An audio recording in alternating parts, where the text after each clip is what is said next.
Reka tugusuhuze twifurize ibihe byiza wowe dukurikira umunsi ku wundi ku rubuga rwacu rwa Burundi yacu updates n'amakuru agezweho muri kano kanya. Turi tariki 3 z'ukwezi kwa munani 2025 turi mu gitondo. Rero niba utarajya mu kazi reka tukubwire ngo banza ufata akanya gatoya wumve aya makuru. Nyamuneka niba ukurikira politike nyafurika, niba ukurikira politiki y'akarere k'ibiyaga bigari, uyu ni wo mwanya mwiza, aha niho heza ho kuba wayumvira. Tudatinze rero reka duse nk'abinjira mu makuru arimo kuvugwa, aho rero turi bugaruke ku nkuru zivuga ko iya mbere ivuga ko u Rwanda na RDC byashyizeho amahame y'ubufatanye mu by'ubukungu. Ni inkuru rero yatunguye abantu benshi bigendeye ku kuba u Rwanda na RDC bifitanye ibibazo bikomeye cyane muri iyi minsi. Turifuza kubigarukaho gatanu kuri gatanu, uraza gusobanukirwa. Iyindi nkuru twifuza kugarukaho ni inkuru ivuga ko hamaze kumenyekanaho Matata Ponyo wari waraburiwe irengero aherereye muramuzi, yari minisitiri w'intebe wa Repubulika Demokarasi ya Kongo. Ibi byose rero ni mu makuru yacu twateguriye muri kino gitondo. Ishyaka LGD rya Matata Ponyo wahoze ari minisitiri w'intebe wa Repubulika Demokarasi ya Kongo ryemeje ko ari mu buhungiro nyuma y'amezi 2 yaraburiwe irengero.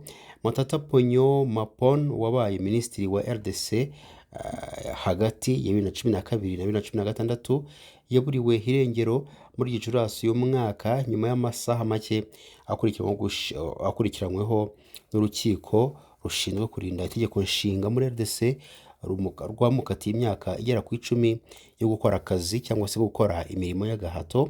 Byari nyuma yo guhamwa n'ibyaha we yakoze.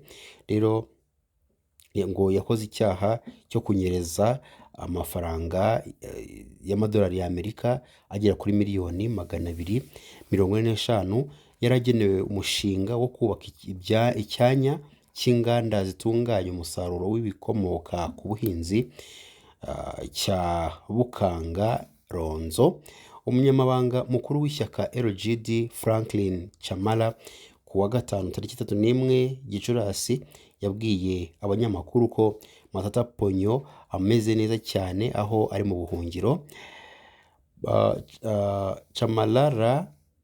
Chamara yavuze ko yavuganye na Matata kuri telefone akamubwira ko ari mu buhungiro bitewe n'ubutegetsi bwa RDC bwirengagije ingingo y'itegeko nshinga ivuga ko nta munyekongo ugomba kwirukanwa ku butaka bw'igihugu. Rero cyangwa se guhatirwa kujya mu buhungiro cyangwa se ngo ajye kuba ahatari mu rugo iwe. Yunzemo agira ati yatubwiye ko yagiye mu buhungiro bitewe n'ubutegetsi bwarenze ku ngingo ya 30 y'itegeko nshinga n'igika cya kabiri. Igihe nikigera tuzabwira aho uyu mugabo yahungiye.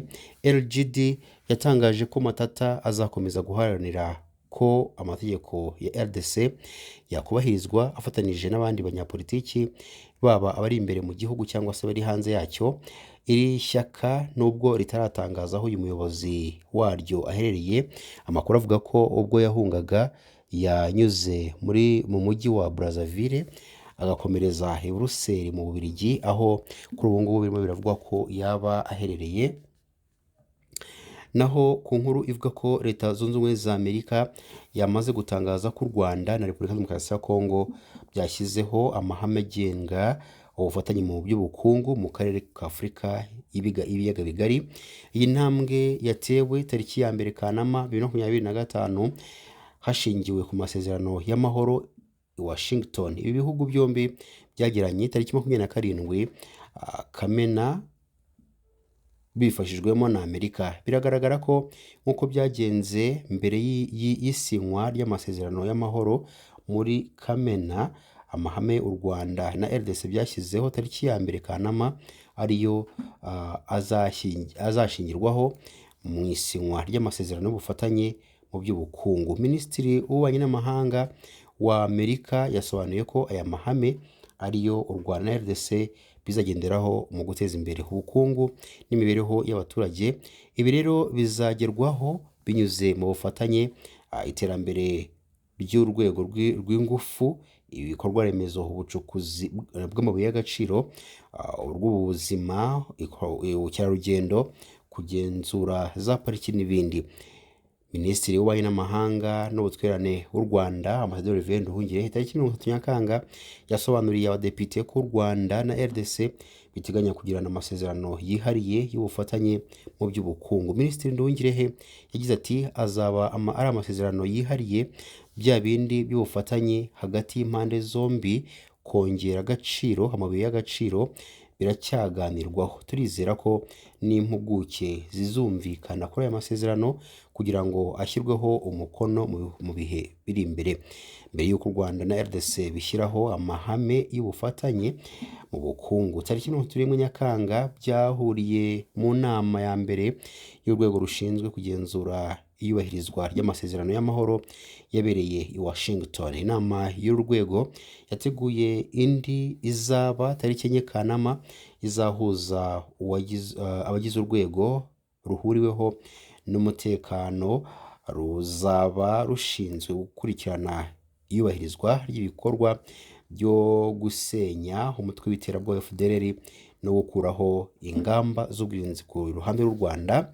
Amerika yagaragaje ko izi nama zombi zabaye muri iki cyumweru hari intambwe ikomeye mu gushyira mu bikorwa amasezerano y'amahoro. Ishimangira ko u Rwanda na RDC biri mu nzira nziza igana ku bufatanye mu by'umutekano ndetse no mu by'ubukungu nk'uko birimo biragenda bitangazwa.